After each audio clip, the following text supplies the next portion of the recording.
To Wednesday Night Live, coming to you from Pocatello, Idaho, in the beautiful Port Neuf Valley, gateway to the great Northwest. I'm so proud, so glad that you're here tonight. I am your award-winning host, Ralph Lillig. It is July 30th, 2014, and we're going to get right with it because we have a number of things to discuss. But first, let me remind you, as I do every week at this time, about Compassion and Hope Pregnancy Center. If you haven't already called them, please call them at 478-HOPE. Compassion and Hope Pregnancy Center is a totally supported by your contributions and the things that you bring to the table. They could use your help. They don't get tax dollars like the organization that is all about family planning. So if you would call them, call 478-HOPE and see what you can do to help them. Now, I'm not allowed to ask you for money, but they certainly could use money. And if you're not in a position to help them with money, there may be some other way that you can help them, whether it's through volunteering time or any other thing that you can help them with. 478-HOPE, Compassion and Hope Pregnancy Center. That's here in Pocatello. It's about the only place around here that is in the business of saving lives, not destroying them. All right. Well, I shouldn't say it quite that. There are churches here that are very much into that, but you know what I'm talking about. They're the opposite of Planned Parenthood. We have a lot to talk about tonight. If you've been following the news at all, it's very hard not to. Even if you're watching CNN, you're bound to get some news. And that other the other station, I forget, MSNBC. My ratings are probably better than theirs, but you can still get a little bit of news from them. But I think it might be a good thing for us to kind of get caught up on some things that you don't always see in the news. Now, some of the things I'm going to share with you tonight, you will have seen in the news, or if you missed them, you could have seen them on Fox News or CNN.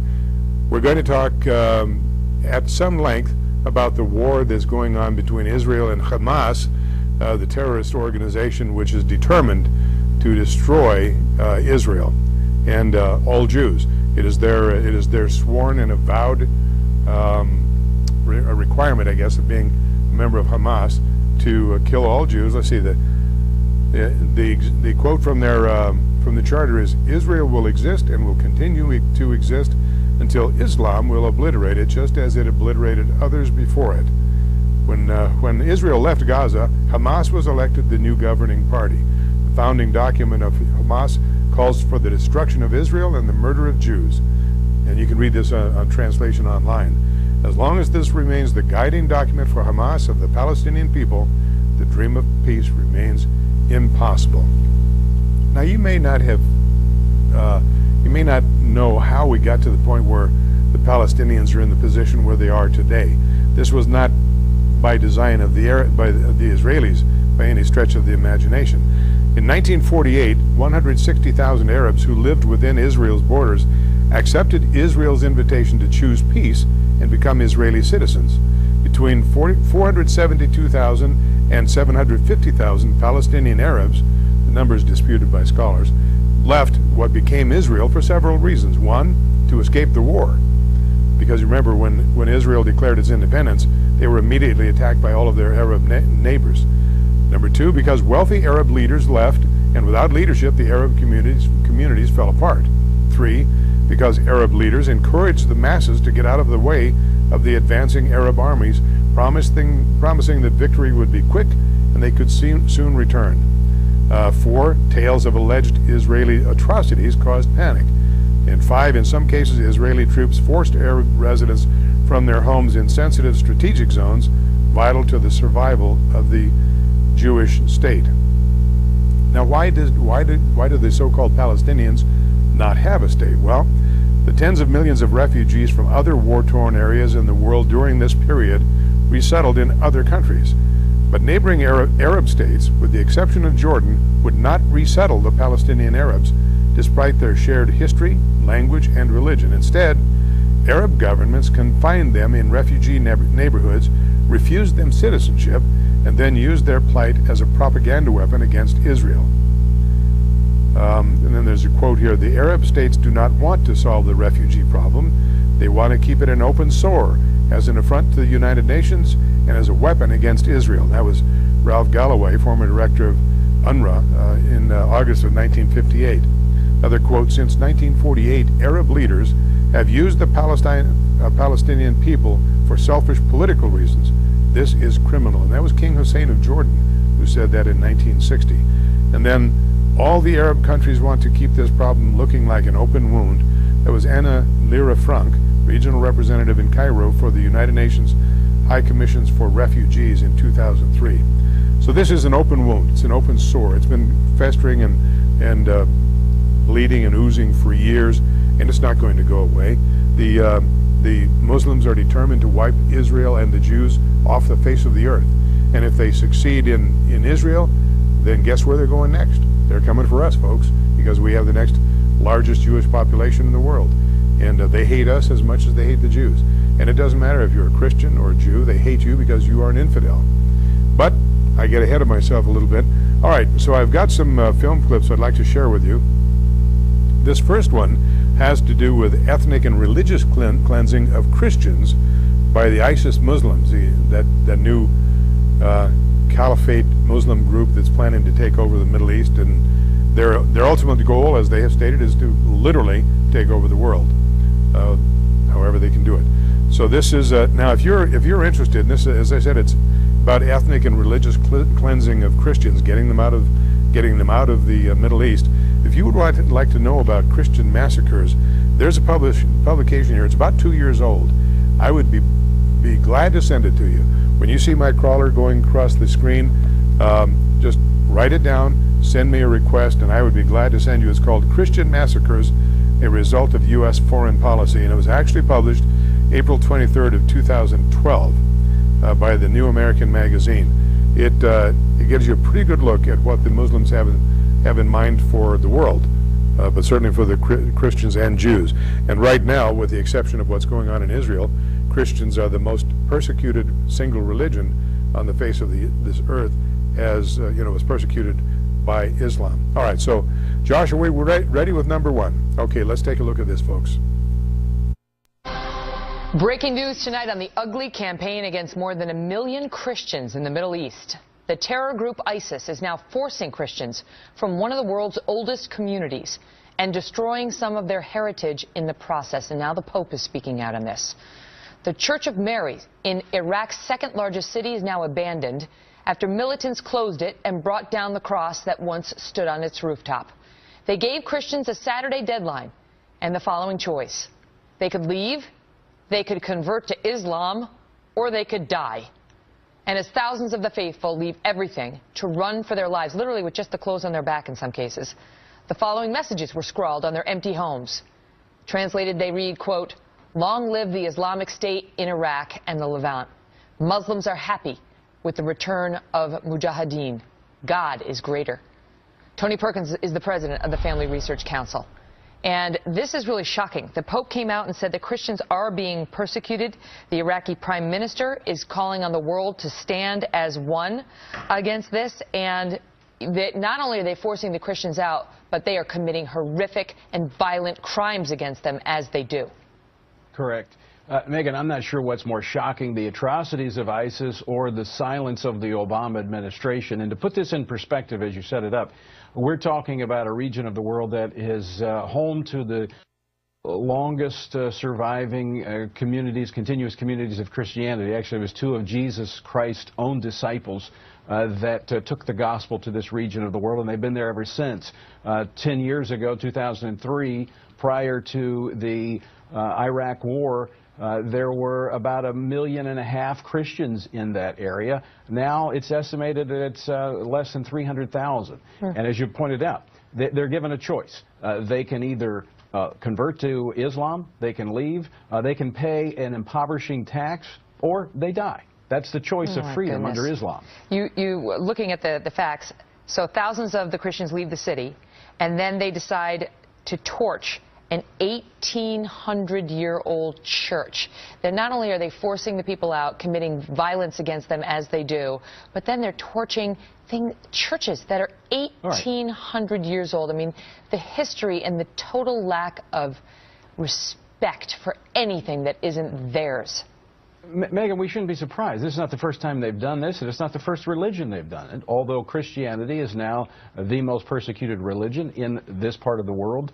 In particular, but our administration remains silent on these issues. I mean, it's not just in Iraq. We've seen it in Iran, where we've had Pastor Abedini, who has been in prison there for almost 2 years. We've seen it recently with Miriam Ibrahim, the 27-year-old mother who gave birth in a prison, the wife of an American citizen. The administration said nothing about her until the very last minute when there was international outcry. This is what's very concerning here. But let me ask you, what should they be saying? Because obviously the administration is now at least well aware of ISIS and the damage that it is doing in Iraq. And, you know, they've got their plan with the 300 advisors and so on going over there. But should they be specifically calling attention to this latest horrific realm of violence they're unleashing? Yes. I mean, we have a history doing this. We've been doing this since World War II and before that. In fact, in the last couple of decades, we've been working to defend Muslims around the world. We've gotten involved. We've been involved. We've spoken out internationally against the religious persecution. And there's a reason for that. Because where there is religious freedom and tolerance, there is also free markets, prosperity, which means greater stability in those regions.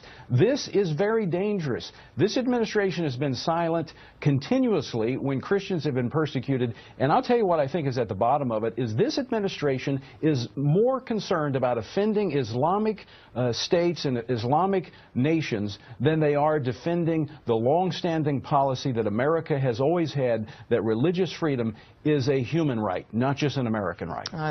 It's terrible when you hear the actual facts of what's happening to these poor folks. I mean, no mass has been said in the city of Mosul since June 22nd, breaking 1,600 years of tradition. It's incredible. Tony Perkins, thank you for being here. Well, there you have it. There's an example of what the Muslims have in store for the rest of the world. They certainly don't have any use for anybody else, and it's very difficult. One wants to be careful about casting a blanket of guilt over all Muslims. But the problem is the Muslim faith itself, at the very core of their belief, is that everybody must either die or convert or pay the tax. There is no other way. Their way is it's their way or their highway, the highway to heaven or whatever, but they do not tolerate, unless they are in the extreme minority, then they tolerate because they're outnumbered. But if they are in a position, once a Muslim population in any nation reaches somewhere between 5 and 10%, they rule themselves. If you study Denmark and Belgium, France, Germany to some extent, or to a great extent, study what's happening with them with their Muslim populations. Great Britain, there are parts of those nations where they are nation states where the Muslims have congregated. They are in population centers, and the police won't even go to the calls for help in those areas. They're too dangerous in their own nations. We have in our city here, we have in the university some 500 Arab students. Most, if not all of them, are Muslims. Do you think they tolerate us? Because that's the only reason they're here, is they want an education. They tolerate us in our community. Now, I realize I'm making a very broad statement here, but if you haven't studied Islam and what it means for the world, if you haven't studied Sharia law and what they have in mind for the world, you need to do it. We've been, as you saw in that news clip, we have defended Islam from others, and yet they are more than willing to destroy us. They don't care. They are not interested in what our Christian beliefs are, what our Jewish beliefs are, because they're not Muslim beliefs. We do not bow to Allah. Therefore, we are their enemy. And folks, we better wake up and realize that they view us with hate, contempt, disdain, and anything else you can think of. They do not like us. They do not love us. They tolerate us where they have no other choice, but that's it. All right, enough of my soapbox. I wasn't intending to do that. But I do get pretty worked up about this. But if you haven't studied Islam, you need to study it. You have to understand the very core of their thinking. And that goes to our next clip. And this, if nothing I've said gels with you, please watch this carefully. Now, this interview is in Arabic. It has subtitles, and you must pay attention to the subtitles. They're English. You must pay attention to understand just how there is a mindset here that is so completely foreign to the Western mindset, and certainly foreign to our American way of thinking, that it is inconceivable. It's incomprehensible to the Western mind. Now, I'll set the stage for you. A Palestinian mother whose child has been injured, and I don't know if it's part of the war or in some other way, has brought her child, the boy's name is Mohammed, she has brought him to an Israeli hospital to be cared for, and look at what she has to say about the rest of us. Josh, we ready to go on that? All right, watch this.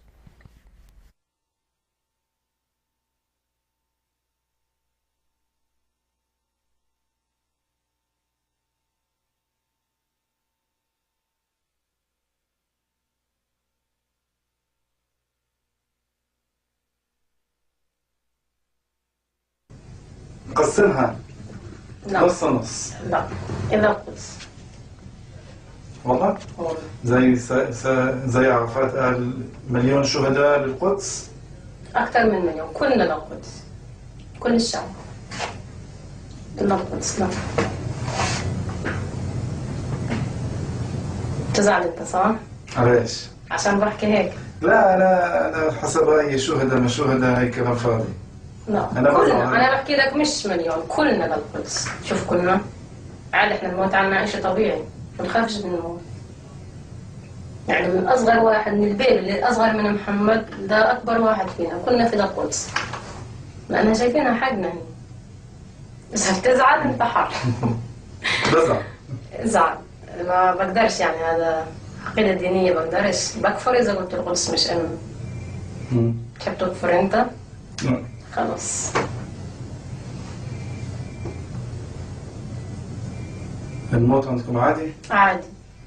طيب كيف انا شايف انت تتحاربي على حياة محمد وتقولي لي عادي الموت؟ عادي يعني لو مات شو بدي أعمل؟ عادي. ماتوا لي قبل بنتين وبين إيدي، هم بنتين وأنا حملهم هيك ماتوا بين إيدي. شو؟ موتت وراهم؟ ربنا أنعم علينا بالنسيان.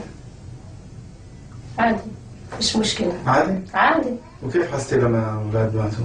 صح، أذيت وكان صعب علي كثير هون، بس خلص الحمد لله فضل ونعمة من الله. ربنا أخذ، ربنا اللي جاب وربنا اللي أعطاني وربنا اللي أخذ مني. بقدرش أعرف هذا موت. أنا كل نفس ذائقة الموت. أنا نفسي ممكن بحكي معك لقيت أموت. تأمنش بالموت؟ لا نحن الحياة غالية. الحياة غالية بس إحنا لا، إحنا عنا صفر. تسمعش اسمي عشان هيك بتلقى استشهاديين وهيك بخافوش عادي. وكلنا حتى أولادنا فيش حدا بخاف من الموت. طبيعي عنا. أنا سألتك بنتك محمد بعد ما يكون طيب تعطينه يستشهد؟ طبعا. والله؟ على ايش؟ إذا كان للقدس عادي.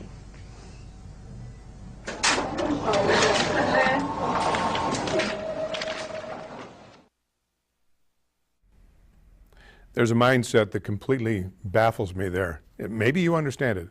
I don't. I do not understand it. I do understand something. Remember last week I told you about this, and it's a quote that's fairly close, but it's not exact. But let me just share this with you once again, and it goes right to this illustration that you've just seen. Quoting, "There will never be peace in the Middle East until Muslim mothers learn to love their children more than they hate the Jews." And that was Golda Meir who made that statement. And this woman is the epitome of that thing. As she points out, it's all normal. That's why they have so many suicide bombers. It's all normal. They're going to die for Allah. And to her, the most important thing is to die for Jerusalem. Now, it's important, if you didn't already know it, to remind ourselves, why is Jerusalem so important? Well, it's the spiritual center of the three great religions, great meaning huge and large, because because of their beliefs, I cannot view Islam as great. And in fact, I view it as horror. That's me. That doesn't mean it's true. That's just the way I view it. But it's because of things like this, because of the first thing you saw, that I view it that way. But the Christians, the Jews, and the Muslims all claim Jerusalem as spiritual centers. Now, for the Muslims, it's number 3. It's not number 1 as it is for Jews and for Christians. It's number 3. Mecca and Medina place ahead of Jerusalem. And the only reason they want Jerusalem is because they have to conquer, and every place they conquer, they build one of their just lost the thread, their temples or whatever they are, on that to show that they have conquered it and that they're above the whole thing. So, all right. So try to get your mind around what you just saw this woman. She is in an Israeli hospital. The Jews that she would like to annihilate are caring for her son, and she's basically spitting on them. And just as casually as you might talk about you're accidentally running over a squirrel, you and I would feel terrible about running over a squirrel. She seems to have no feelings whatsoever for anything, for anybody. This woman is inside it. She's dead. She's dead inside. All right. All right, let's go further now. Now this is an interesting, I thought this was a very revealing interview that you're going to see because it's an interview with the son of one of the founders of Hamas. The Hamas is the terror organization that is controlling Palestine and forcing the people of Palestine to endure what the Israelis are inflicting upon them to defend and protect themselves. But this is the son of one of the founders of Hamas. Josh, shall we do it? Are we good for that one? Okay, here we go. By Musab Hassan Youssef. He's the author of Son of Hamas, and he joins us live. You know, your father was a founding member of Hamas, and you were groomed to take a leadership position. Eventually, you converted to Christianity, rejected their political and military objectives. Why did you do that?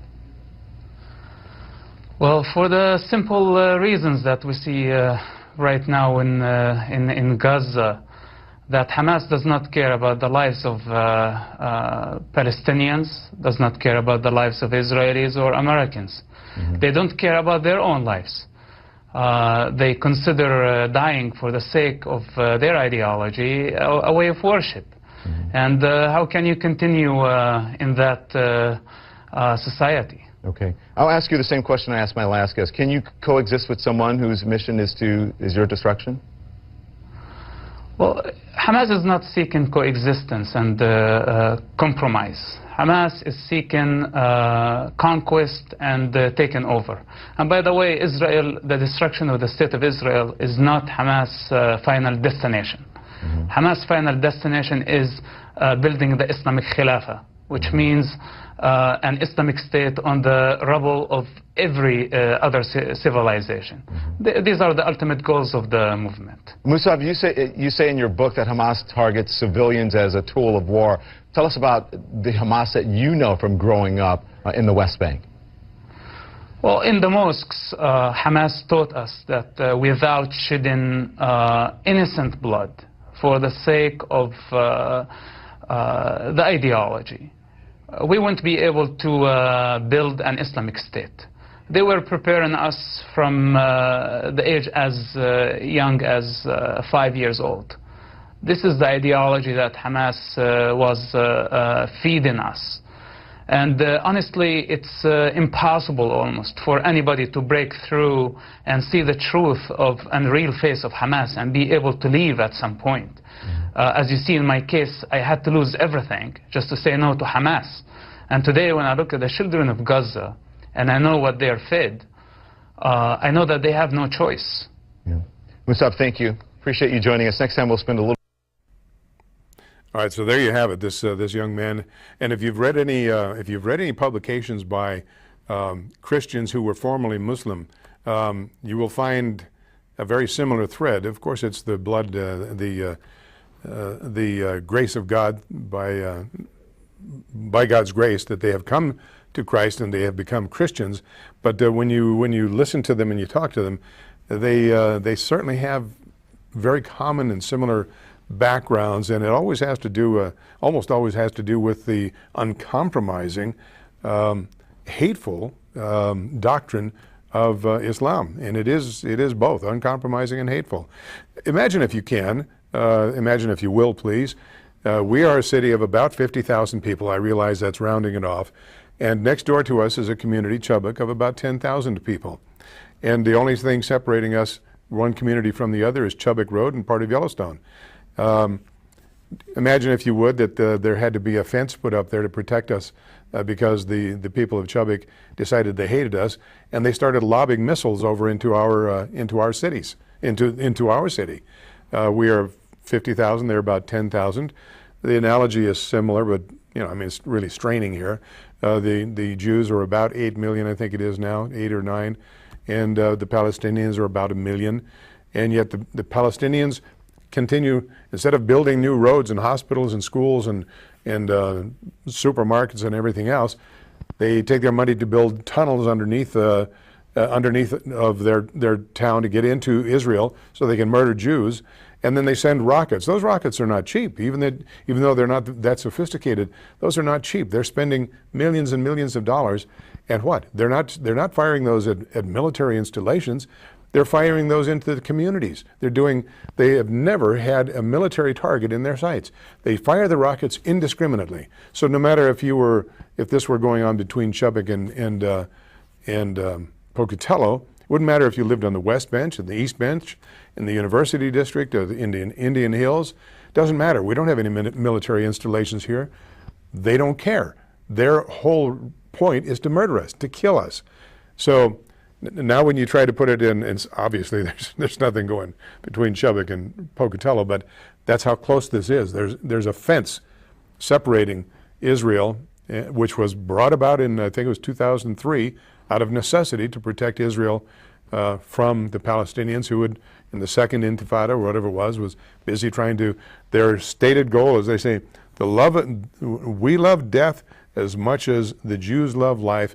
It's their stated goal to wipe Israel off the face of the map and to kill all Jews and Christians. And why? To form this caliphate, world caliphate. Then in their belief, once the caliphate is complete, then the prophet will return. And they even say in Islam, it's interesting, they recognize Jesus not as the Christ as we do, but they recognize Jesus, as they put it, as a great prophet, and that he is basically in hiding, and he will return to bow at the foot of Allah when the caliphate is complete. This is a madness that has been going on in the Arab world for 14 centuries. This didn't just start yesterday. For 14 centuries, it has been the goal of Islam to control, to completely dominate the entire world. They've been thwarted many times, but they haven't quit because their religion requires it. All right. Another soapbox. Sorry about that. Let's move on. Now, remember I was talking to you about suppose the people in Chubbuck were lobbing missiles at us in Pocatello, and they knew that we were going to try to find them and stop them. So suppose they set them up at Syringa School, because they would have shields. They would have the children as their shields, and make no bones about it. You may have seen it on television. You can see it on television. You go on the internet. The Muslims have no problem with using women and children as shields to conduct their evil doing. All right? Here's a very quick film clip that was caught by the Israelis of rockets being launched from a UN school against Israel. Okay, Josh. הופה. מהבית ספר, שיגורים מהבית ספר. אני רואה את השיגור. עוד 3 שיגורים. זה נראה שהשיגורים ממש מהבתי ספר עצמם. למה אני? 3 שיגורים? אנחנו זיהינו 3 שיגורים מתוך בתי הספר. Incredible, absolutely incredible. And yet, when we see this before our very eyes, and there's been quite a bit of footage and little snippets like this on television. I'm getting most of mine off of the internet because you can't get as much as you can. The television is relatively brief and is gone, so I go to the internet to follow up on it.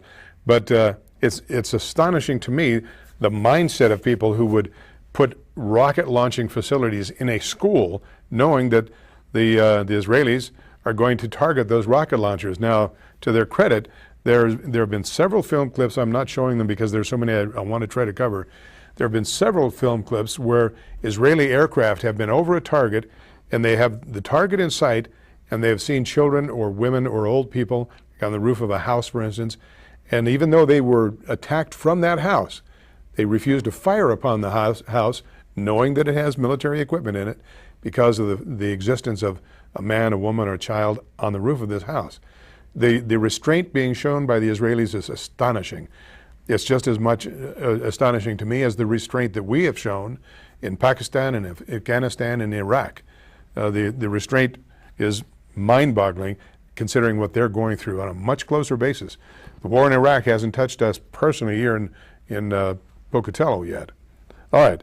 Now, I continue to be amazed by people who will act as apologists for Hamas, who will try to make it seem like it's okay.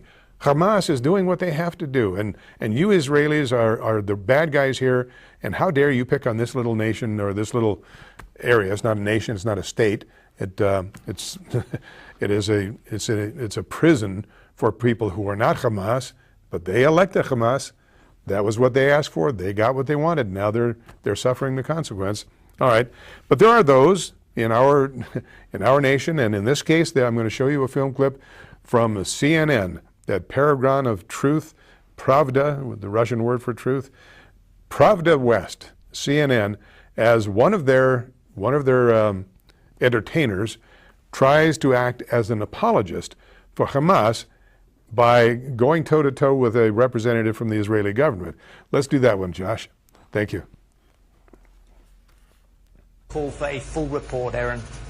Carl, thank you. And now, Israel's ambassador to the United States, Ron Dermer. And Ambassador Dermer, thank you for being with us tonight. Obviously, this is what happened here is horrific, and we don't yet even know the scale of how many children may have died. Initial reports indicate that at least 16 are dead, and the initial reports that this attack had come from Israeli tanks. As you know, the Israeli military has said it may have come from Hamas in a rocket which misfired. Do you know at this point? Do you have any more certainty? No, I don't know, but I do know who's responsible for it, and that's Hamas, because they're using schools as weapons depots, and I think it would be a disservice to your viewers for a reporter from Gaza not to mention that in the last week we had 2 different UNRWA schools where we had actually rockets found in the schools and handed over to Hamas. I also think it's a disservice. These are 2 different UN schools, you're saying? That's correct. That's publicly available information. It's kind of an important fact for your reporter to mention. And in addition to that, he may have wanted to mention a statement that was made by, not by the Israeli ambassador, not by the spokesman of the IDF, but by the UN Secretary General yesterday. And I want to read you what he said yesterday, not last year, yesterday. He said this: the Secretary General is alarmed to hear that rockets were placed in an UNRWA school in Gaza and that subsequently these have gone missing. He expresses his outrage and regret at the placing of weapons in a UN-administered school. By doing so, now listen, Aaron, exactly what he says. By doing so, those responsible are turning schools into potential military targets and endangering the lives of innocent children, UN employees working in such facilities, and anyone using the UN schools as shelter. This is yesterday. Do you not think that it's relevant to report on CNN that the Secretary General of the United Nations yesterday warned against the use of UN schools and shelter for rocket missile depots of Hamas? And Ambassador, it is relevant. And let me ask you this, because of what you said. But Aaron, I've been listening for 2 hours of reports on CNN.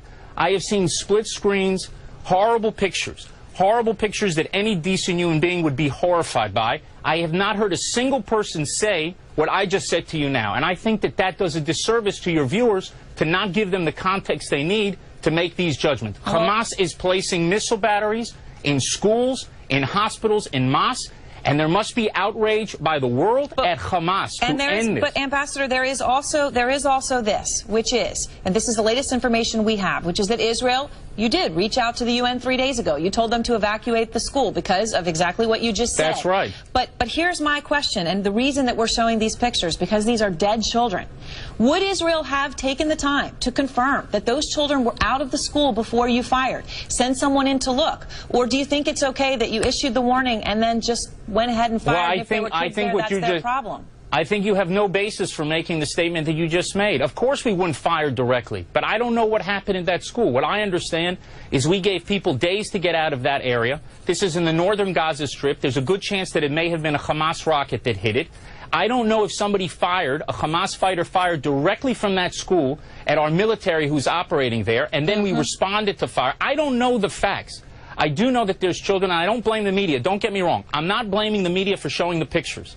What I'm blaming the media is for not connecting the dots. The dots point to the responsibility of Hamas for using schools as weapons depots and caches for Hamas. It's unacceptable, and the outrage of the world has to be turned on Hamas. This is the Secretary General of the United Nations speaking yesterday warning that this could happen. All right, Ambassador Dermer, thank you very much. Thank you. I'm absolutely baffled by the arrogance of this woman. And she tries to make a moral equivalent, or she tries to equivocate. She said, well, I'm paraphrasing her. Don't you think that, now remember, they got 48 hours warning. Don't you think that you should have made sure the school was empty before? They got a 48-hour warning. It's not like it was 4 hours or 8 hours, 48 hours. They were told, get out of there. And the Israelis have been doing this regularly, telling people, we're gonna attack this neighborhood, get out of there. And she's trying to make and of course, she does the Democrat thing. The Democrats are great at this. Some of our elitist establishment Republicans are starting to pick up on the same theme, but the Democrats have been doing this for years. I first noticed it, well, back under the Carter regime, but it kind of got refined under the Clinton regime. Do you remember this buffoon that was put in place as the Surgeon General of the United States? Her name was Jocelyn Elders. To be honest with you, I don't even know if she was a medical doctor. If she was, she ought to be ashamed of herself and the school that graduated her should be ashamed to associate with her. But she always had the same thing to say. She'd show up in her Navy uniform, having been in the military, but she had that uniform with all the ribbons on it that somebody earned, I guess. And she would always say, this is for the troll run. It's always about the troll run. And that's always that's the trump that these left-wing, commie-pinko, bedwetting liberals always use. It's the children. Yeah, after 48 hours, didn't you go in and send somebody in there to make sure the school was clear? Do I get excited about this? I'm afraid I do. Please forgive me, but it just drives me mad, or madder than I am, when I see this. And then she sits there with that arrogant, that look on her face where she's got her pen up there. She's looking very, very erudite, and looking off at the top of her brow there to make sure that he understands that she really finds him contemptible. And as he's talking, she's quickly doing, She's not even paying attention. The only thing missing is that pen in her hand. The only thing missing is her putting up and like this and saying, talk to the hand. I'm really not interested. I have my own point of view, and it's certainly not yours. Yeah, I've watched that woman report on many things. Now, if you notice the guy, the bald guy at the very beginning, if you've watched any of his reporting, if you want to call it reporting, storytelling, whatever it is, he has been one of the biggest apologists for Hamas on the CNN News.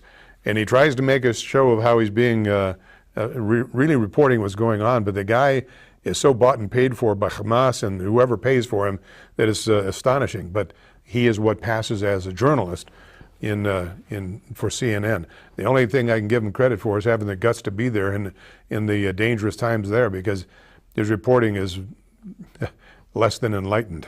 All right, I get carried away, I know, and forgive me, but let's move on. All right, now this next one I find, John Kerry. This guy, this is our Secretary of State, who was only bested by Hillary Clinton as being another idiot.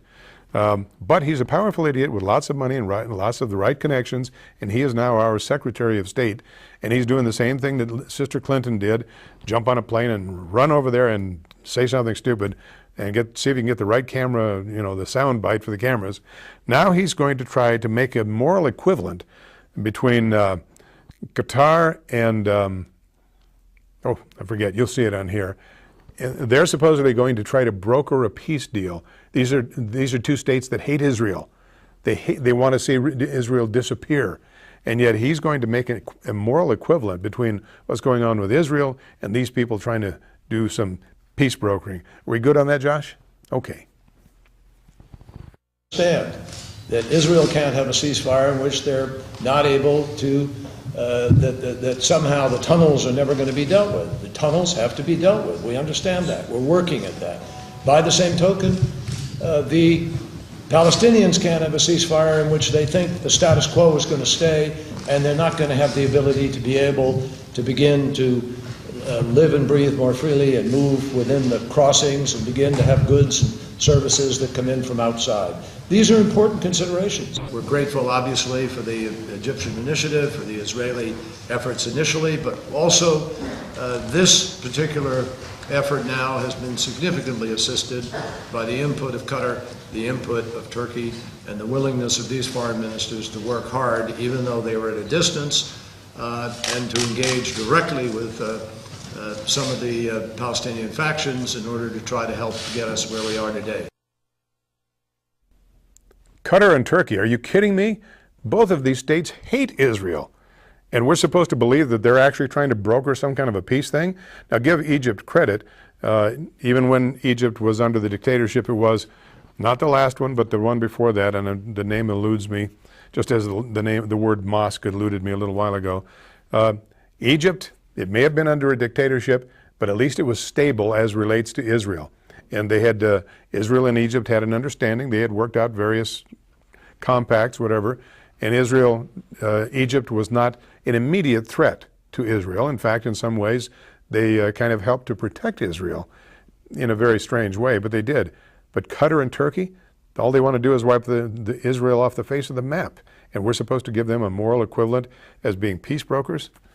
And John Kerry, yeah, well, well, okay. We'll move on from John Kerry, move on to the next one. All right, so now here's a tit for tat, if you will.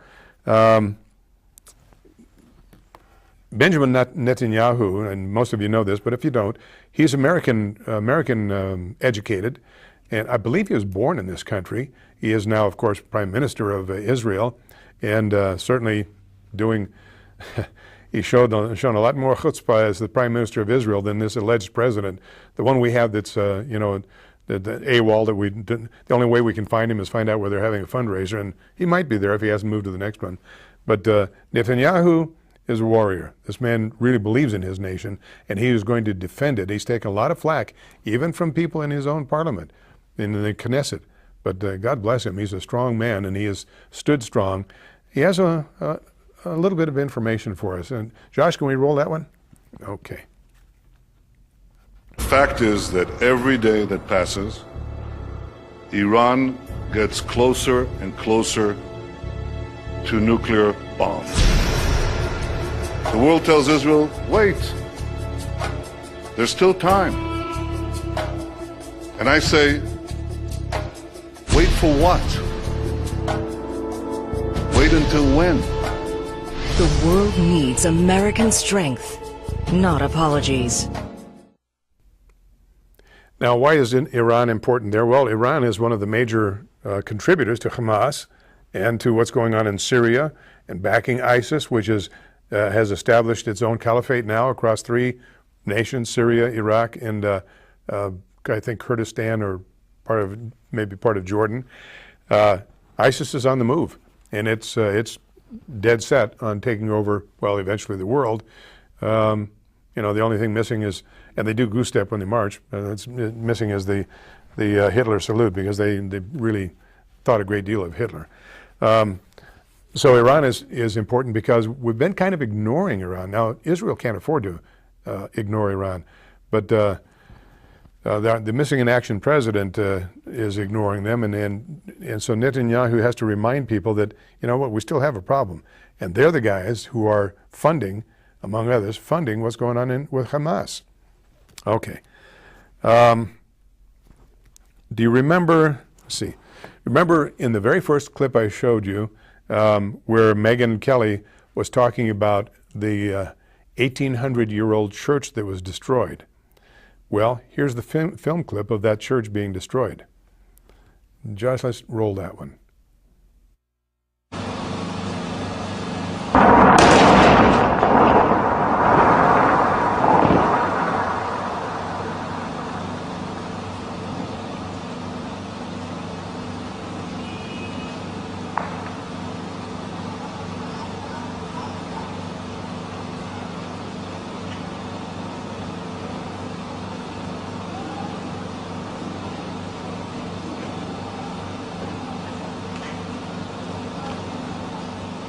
لا لا لا لا لا لا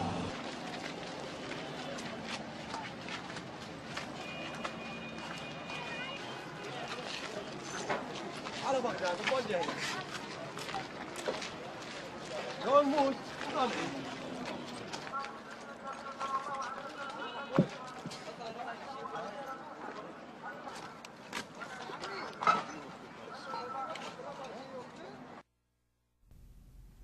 Islam has nothing but contempt for Christendom and Judaism. And there you have the Church of Jonah. The Church of Jonah was somewhere between 16 and 1800 years old, almost 2 millennia.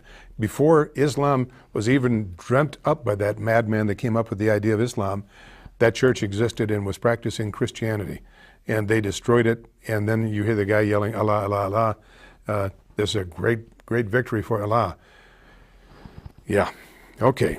So think about that for a minute. This church is 16 to 1800 years old, 1,600 years, 1,800 years, and they just blew it up. Absolutely no respect for Christianity, no respect, nothing but contempt. That's the way they look at the world. Anything that is not them must be destroyed.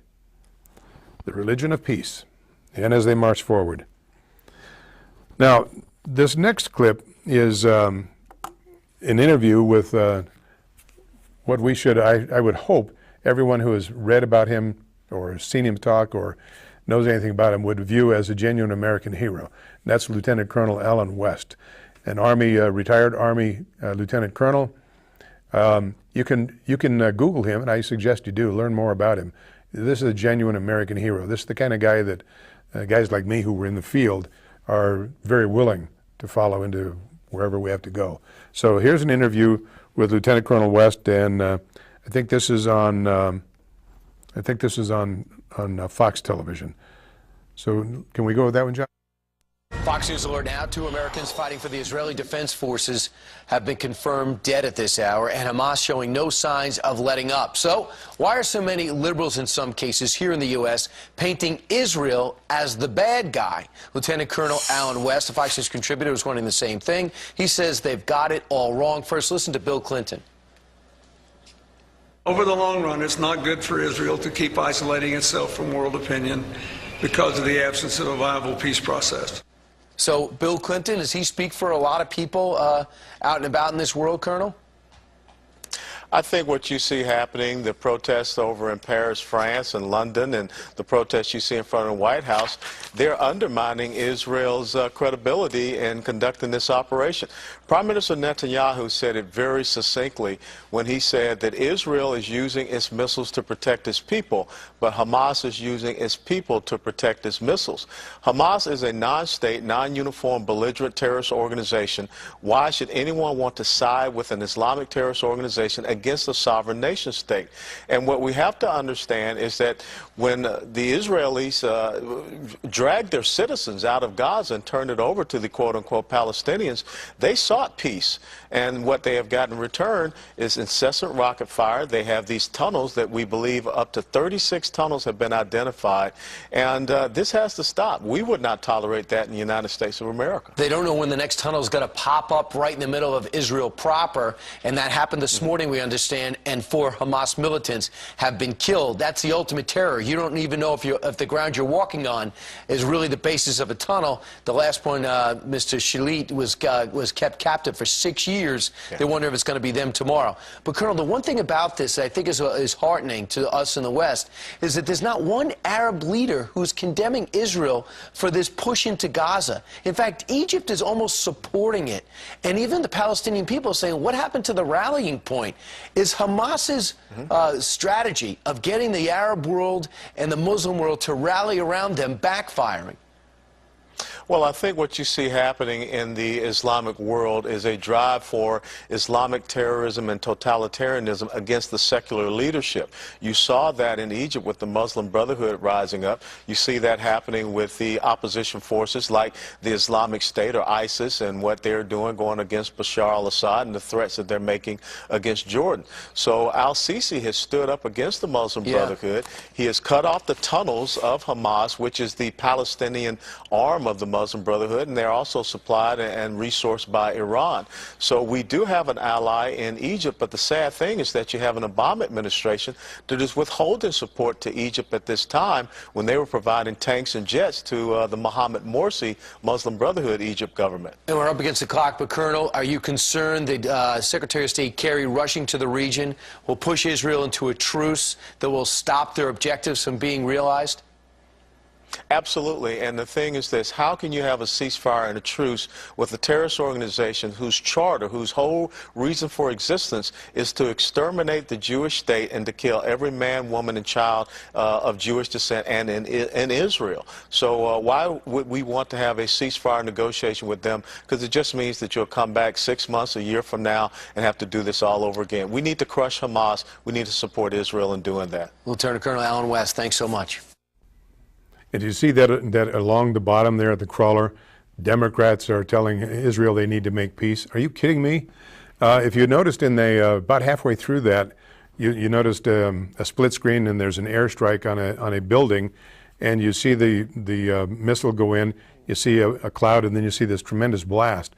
I'm suspecting that was a secondary explosion where they probably hit an ammunition cache, and who knows where it was.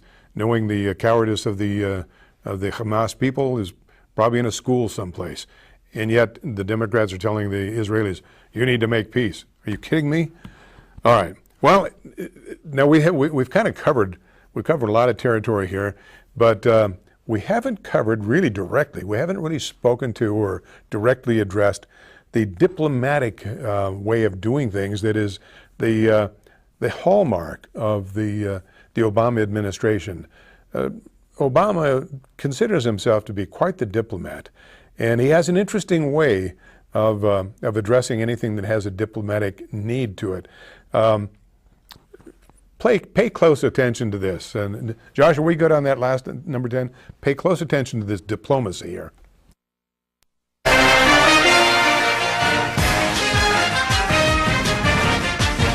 Bold move today. President Obama announced he will try to negotiate with the raging wildfire, which has so far burned over 14,000 acres in California. This morning, White House Deputy Press Secretary Brenda Inglet announced the president is confident he can convince the flames to stop incinerating everything in their path. The president plans to make the wildfire understand that our difficulties are shared difficulties, that it's not man against fire, but man and fire working out their differences. President Obama is already en route to Santa Barbara County, where he will be shuttled into the maw of the inferno. Here to talk about what this means is Jason Copeland from Politico.com. Hi, Dan. Jason, this fire has burned over 300 homes so far. It's growing larger by the hour. What is Obama's strategy Well, look, here? Previous administrations have immediately resorted to putting wildfires out, but this is a different president, and he just didn't think that a combative approach with hoses and axes would be the best way to solve this crisis. But, Jason, so far the fire has refused to acknowledge any of the overtures the president has made. Yes. Obama sent a letter requesting it cease its destruction, and the fire apparently incinerated it without even reading it. That's true. But, look, politically, this is a stroke of genius, I think.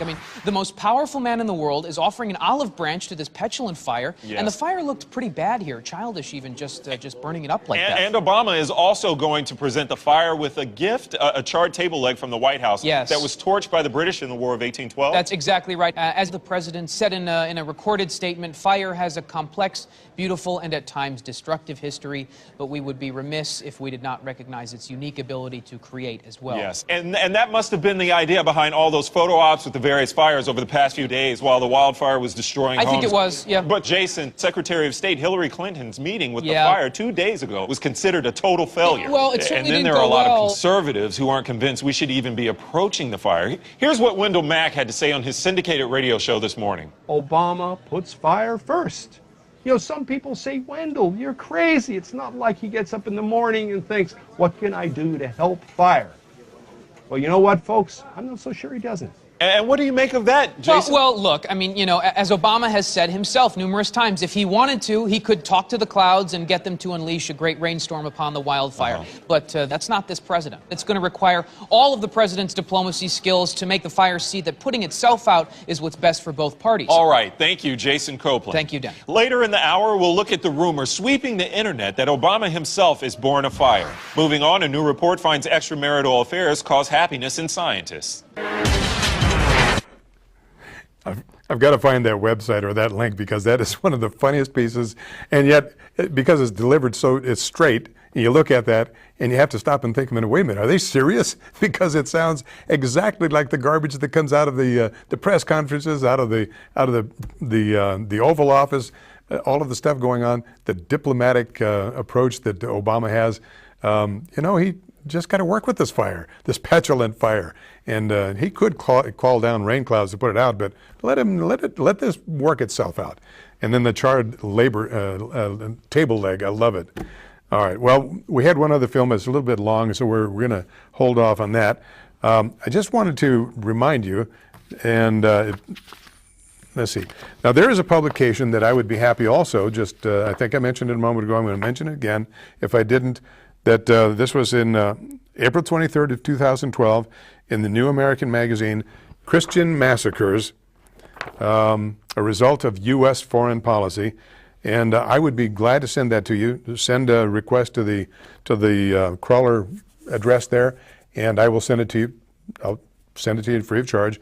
And I would suggest that you study a little bit more on what's going on. We have just a little bit of time. We might have time for one letter. Oh, there is one other thing. I actually wanted to cover this in more detail, but I can't.